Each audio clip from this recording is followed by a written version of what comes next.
Mysore bonda at home for dinner.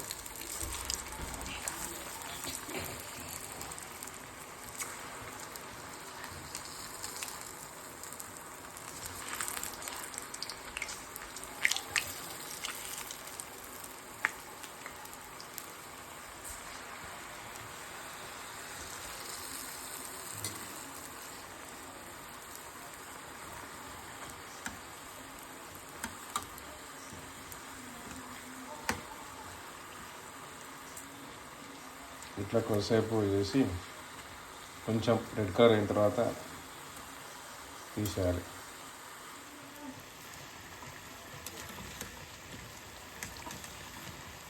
Now it is very nice colour, optimum colour to eat and enjoy crispy Mysore bondas at home.